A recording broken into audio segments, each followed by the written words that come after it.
Thank you very much, Vasily, for the invitation. Thank you to all the participants. The late King Idris said when oil was discovered in Libya, and he said, "I wish you had found water. Water makes men work. Oil makes men dream." His concern has turned out to be true, where the oil seems to have become a curse for Libya. An interesting element developed during the Gaddafi era was that the way that the oil and gas pipelines and networks in Libya were built and were designed and developed is that they connected the country. They unified the country even more. So today, with the intensification of the conflict, some people are talking about partition being as a potential or possible scenario of the country for the country, for example.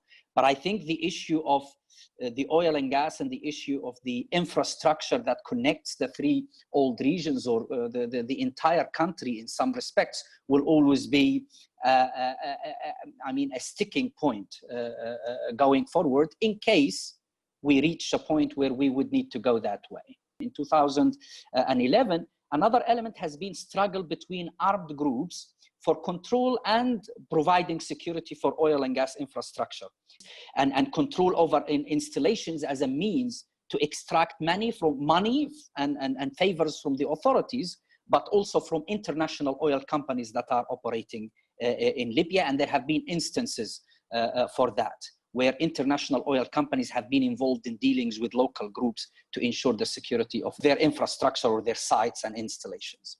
And insider sources, for example, have told me through my work is that now more than 70% of Libya's oil is being marketed and sold through trade houses, i.e. a third or a middleman.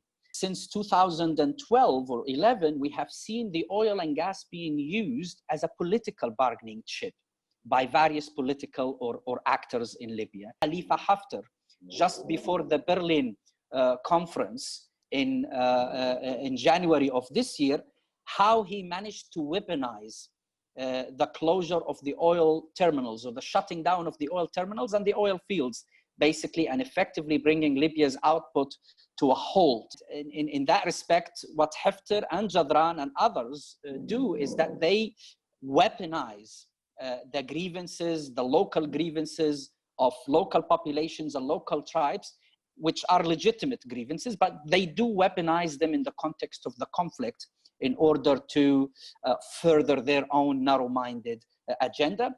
Now, I will touch on the regional and the international dimension, taking into consideration the question of the energy. We had two regional blocks that have been fighting each other. Although it is ideological in some parts of it, of course, but there is also an economic factor and a geopolitical factor where these blocks and these countries, these regional powers, are trying to project their influence and their power, not just through ideology, but also through control of economic opportunities in a place like Libya. One important element to keep in mind with regards to the energy is that the exclusive economic zone that was created with the signing of the maritime border agreement between the GNA and Turkey is that the borders are actually located on the coastal lines of Tobruk and Darna, i.e. the furthest east of the country, which the GNA does not control. And the prospects of partition, if you like, will be scary for Turkey nonetheless, because it will not have achieved a key element of what it wanted to achieve in Libya. I will stop with this last point. I think the only countries that are willing to use force or deploy proper military capabilities in Libya will be the ones that will definitely shape the future of the country and secure their influence. For now, it seems that Turkey and Russia seem to be at the forefront. However, I think what we are going to witness going forward is that Turkey and the US in the coming period are going to test the resolve of Russia and how serious Russia is really committed in a military sense to Eastern Libya or to the conflict in Libya. And Vasily, I'll stop here and we can open it to discussion. Thank you. Thank you so much, Muhammad. Thank you for your brilliant presentation, as usual. Very useful and very interesting. We can start our discussion. Do you have any information about how the relations of the global oil companies are divided in Libya? According to UN Security Council resolutions, it is the National Oil Corporation that's based in Tripoli that has the sole right to oversee, manage Libya's oil and gas sector. So all of the international companies deal with the NOC in Tripoli. That is in accordance with the law, and that is the only possible way for them to do business. However, 90% of the oil and gas infrastructure is still under the influence or the control of the LNA, Khalifa Haftar, or the Eastern authorities. But that control of the oil and gas facilities did not translate in the right of the Eastern authorities or Khalifa Haftar to sell the oil and to get the revenues out of the oil. Jean-Louis, s'il vous plaît. Jean-Louis, vous êtes avec nous maintenant? Yes. Why can't Russia and Turkey agree? Because we agree that they share a lot of strategic objectives. I recently published about this interesting large dynamic between Turkey and Russia, where I actually can see that the actions of Russia in Tripoli, or the actions of the Wagner in Tripoli in September or late last summer, have definitely given Turkey the foothold that it needs and the influence that it needs with the GNA. It led to the advances by Khalifa Haftar in Tripoli, and it caused panic within the GNA, and it almost led to the fall of the GNA, which eventually translated into the GNA accepting the terms of the Turks to sign the two agreements on the security cooperation, but also on the maritime borders. And now, if we think about the Cairo initiative that was announced 2 weeks ago, there is a point, as you perfectly know there, about the reorganization of the Libyan economic institutions during the transitional period that they see should last for 1 year and a half. So what do you think is the viable solution for the reorganization of the corporation? Is there any? What do you think is actually, what is behind this point in this initiative? What is the eastern side, backed by Egypt, actually promoting through this particular point in the initiative? This is question number one. And another question is about your assessment of the US role.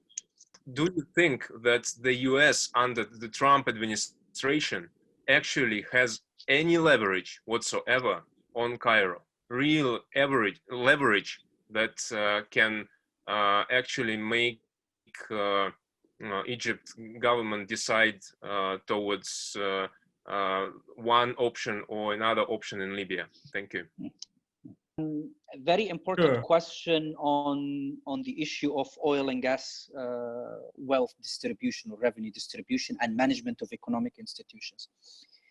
The Cairo Declaration is not the first declaration or the first initiative to talk about this very important issue. And when we talk about this issue, we should always be mindful in what context we are talking about it. Are we talking about it in the current context of conflict, or the context of transition from conflict to peace, or a peaceful context? On the question of US leverage on Cairo, I think we can all agree that because it is an elections year and because of all the internal turmoil that we are witnessing in the United States, it's difficult to predict exactly where things would head with the United States and whether Trump will win an election or not, and what November 3rd will bring for the United States and for the region and the world as a whole. But what we are witnessing recently is a more active role for the conventional, for the traditional foreign policy establishment of the United States taking lead on the Libya file. Yes, I'm Claudia from the International Crisis Group. Thank you for the conversation. Hello, Mohammed. Thank you for your remarks. A brief question on the financial sustainability of Russia's military support to Khalifa Haftar. Because if we link your remarks about what attempts have been made by the LNA to sell oil, get a financial reset of the arrangements of oil revenues, and Russia's military involvement, the conclusion that I make is that on the first point, they haven't been able to sell oil independently and are unlikely to be able to sell oil independently in the near future. 2, they have not been able to have a financial reset of how oil revenues are managed in the past few years, and the US Treasury position was very key in this, and even while we were in the midst of war in Tripoli, there was absolutely no move in favor of a financial reset, meaning central bank in Tripoli remained in control of the assets. And now with Turkish military power, there's, I think, going to be even less of an opportunity to have a financial reset.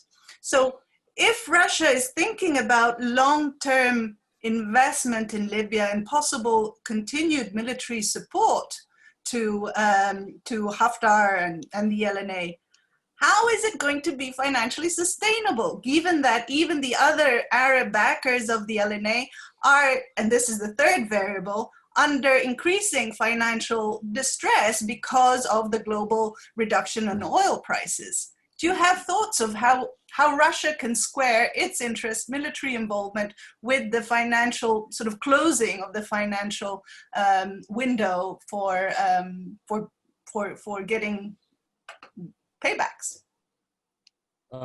Thank you very much. Thank you, Muhammad. Thank you, dear participants. We work more than 1 hour and a half. I think it was a very interesting and very fruitful discussion. One of the most interesting I have attended last time. But I expected it from Muhammad, from you, always. Thank you. Thank you for the invitation, and it's good to be with all of you. Have a good weekend, and thank you very much. Thank you very much. Bye. Bye-bye.